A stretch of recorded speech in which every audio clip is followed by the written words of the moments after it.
बदलापूर गावातून एक धक्कादायक घटना उघडकीस येते आहे. एका 6वी मध्ये शिकलेल्या चिमुकल्याचं अपहरण होत असल्याची धक्कादायक ही माहिती आहे. सध्या तो चिमुकला आपल्यासोबत आहे. आपण खरं तर त्याचा चेहरा जो आहे तो हाईड करणार होतो, परंतु यापूर्वी देखील त्यांनी सोशल मीडियावरती येऊन जी काही माहिती आहे त्याच्यासोबत जो काही प्रसंग घडला तो त्यांनी सांगितलेला आहे आणि त्यामुळे आपण आता थेट त्याच्या माध्यमातून जाणून घेणार आहोत की त्याच्याशी नेमकं त्याच्याबद्दल काय घडलेलं आहे. त्याच्या सांगणं असं आहे की तो शाळेतून येत होता, घरी परतत होता आणि तेवढ्यामध्ये एका अज्ञात इसामाने जे आहे त्याचं अपहरण करण्याचा प्रयत्न केला आहे. एवढंच नाही तर त्याला इजा देखील झालेल्या आहे. त्याच्या हातावर देखील आपल्याला थोड्याफार प्रमाणामध्ये वार झालेले जे ते पाहायला मिळत आहेत. मोक्षांत आपल्यासोबत असणार आहे. 6वी मध्ये शिकतो, 12 वर्षाचा आहे. नेमकं काय घडलंय आपण त्याला विचारूया, परंतु त्यापूर्वी बदलापूरमधील सुरक्षतेवरती सर्वात मोठा प्रश्नचिन्ह निर्माण होतोय, कारण हा सर्व काही प्रकार जो घडलाय तो बदलापूर पश्चिम पोलीस स्थानकाच्या हद्दीत घडलेला आहे. अगदी 2 मिनिटाच्या अंतरावरती पोलीस स्टेशन आहे आणि आता पोलिसांपुढे देखील हा एक खूप मोठा विषय आहे की ते कशा पद्धतीने त्या अज्ञात इसामाला शोधून काढतील. मोक्षांत आपल्यासोबत आहे, त्याच्याशी संवाद साधूया आपण. मला काय झालं त्या दिवशी नेमकं आणि कधी हा प्रकार घडला? दुपारी 10:30 ते 11च्या दरम्यान हे झालं. मी शाळेतून येत असताना तिकडे एक माणूस उभा होता समोर टेकून. तर मी जसंच थोडं पुढे गेलो तर तो माणूस पण चालायला लागला आणि तो माझ्या बाजूने निघून गेला. पण मग त्यांनी लगेच मला मागनं पकडले आणि मग माझ्या तोंडावर हे रुमाल टेकवण्याचा प्रयत्न केला, पण मी त्याचा हात झटकला आणि मग मी त्याला लाथ हात मारून बाजूला गेली. पण त्यांनी मला चॉपर किंवा एका हत्याराने हे असे घाव केलेले आहेत. हे सगळं कधी घडलं बाळा? हे सगळं काल 10:30 ते 11च्या दरम्यान सकाळीच घडलं. मग तू शाळेतून वापस येत होता की शाळेमध्ये जात होतास? येत होतो. तू यापूर्वी कुठे त्यांना बघितलंय? यापूर्वी कधी तुझ्यासोबत असं काही घडलं होतं? नाही, त्यांनी कशाने वार केले तुझ्या हातावर वगैरे?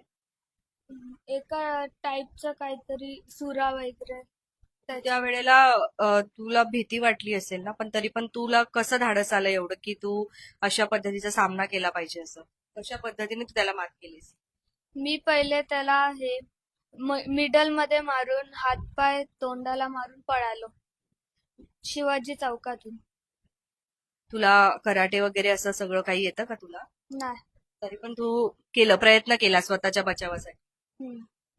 तुझ्यासारखे आता तुला खूप काही मुलं जे शाळकरी मुलं जे आहेत ते बघतायत.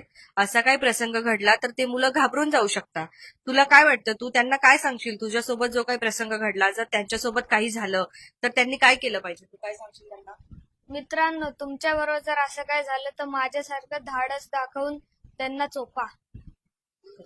तू नंतर हे सगळं काही येऊन आई वडिलांना सांगितलंस का तुझ्या? हो, पहिले आजीला. आजीला सांगितलं. हम्म.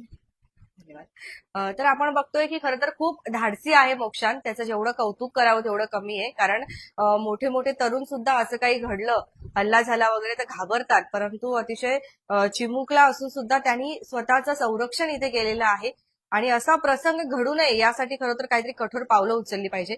मॅडम आपल्या सोबत असणार आहे, याच्या आई आहेत मोक्षांच्या, त्यांच्याशी आपण संवाद साधूया. संपूर्ण प्रकार तुम्हाला कधी माहिती पडला? काय सांग? मला सकाळी मी घरी नव्हते. आईने मला फोन केला, पण एवढं फोनवर पण नीटच असं काय समजलं नाही मला. मग नंतर मी दुपारी घरी जेव्हा आले तेव्हा बघितलं. तेव्हा मग मी दुपारला याच्या पप्पांना कॉल केला. त्याचे पप्पा बाहेर होते. तेव्हा ते म्हणाले की कंप्लेंट करून या. तेव्हा मी लगेच जाऊन कंप्लेंट केली आणि मग लगेच पोलीस पण ह्याला घेऊन स्पॉटवर गेले होते आणि त्यांनी पण तिकडे चेक केलं की कुठे झालं आणि कसं झालं, हे सगळं त्यांनी चेक केलं जाऊन आणि फुटेज मिळवण्याचा प्रयत्न केला त्यांनी आणि त्यांनी सांगितलं की जसं काही आम्हाला कळेल तसं आम्ही तुम्हाला कळवू. तो एकटा जात होता शाळेमध्ये नेहमी की त्याच दिवशी तो एकटा परतत होता? कालच फक्त तो एकटा येत होता, नाहीतर रोज त्याच्यासोबत मित्र असतो किंवा मग माझी आई त्याला घेऊन येते सोबत येताना. काय प्रशासनाकडे काय विनंती करत आहात आता एवढं सगळं झालं? प्रशासनाकडे एवढंच की पालकांनी सतर्क राहावं आणि जे आजूबाजूला जे काही नागरिक आहे त्यांना थोडंफार असं संशयास्पद वाटलं की हा व्यक्ती आपल्या एरियातला नाहीये, तर त्याची थोडीफार सगळ्या बालकांनी किंवा तिकडचे राहणाऱ्या लोकांनी विचारावं की तू इथे का उभा आहे एवढा एवढा वेळ, काय काम आहे, कोणाला भेटायचंय वगैरे. थोडंफार चौकशी करावी आणि सतर्क राहावं नागरिकांनी पण. धन्यवाद. तर त्याचे वडील आपल्यासोबत असणार आहे, त्यांच्याशी संवाद साधूया. तुमचा मुलगा खूप धाडसी आहे, खूप मोठ्या समस्येला त्यांनी तोंड दिलेलं आहे, परंतु तरीही काय सांगाल, प्रशासनाकडे काय मागणी करत? नाही, हा जो काही प्रकार घडलाय तो पुन्हा घडू नये कोणासोबतही. आमच्यासोबत तर घडूच नये, कारण आता नशिबाने साथ दिली त्याला, चातुर्य लाभलं तेव्हा त्यांनी त्या प्रसंगाला मात केली. पुन्हा त्याच्यावरती ही वेळ येऊ नये त्यासाठी कृपया पोलिसांनी सहकार्य करावं, लवकरात लवकर या गोष्टीचा सुगावा लागावा. यासाठी मी पोलिसांना विनंती करतो की तुम्ही कृपया करून लवकरात लवकर त्या व्यक्तीचा शोध घ्यावा आणि त्याला जेरबंद करावं. धन्यवाद. यापूर्वी देखील कोणासोबत असा काही प्रकार घडला असेल तर तुम्ही न घाबरता समोर येऊन बोला, कारण एक जनजागृती केल्याने कोणाचा तरी जीव या ठिकाणी वाचू शकतो आणि एक समाज हिताच्या कल्याणासाठी तुम्ही नक्कीच एक पाऊल पुढे यायला पाहिजे आणि खरोखर आपण मोक्षांचं कौतुक करूया इथे. आणि पोलीस प्रशासनाला विनंती राहणार आहे की लवकरात लवकर जो कोणी अज्ञात इसाम होता ज्याने हे कृत्य करण्याचा प्रयत्न केला त्याला लवकरात लवकर काय असेल ती कारवाई त्याच्यावर करण्यात यावी आणि त्याचा शोध घेण्यात यावा. बघत रहा आपले बदलापूर. स्वप्नालीसह. धन्यवाद.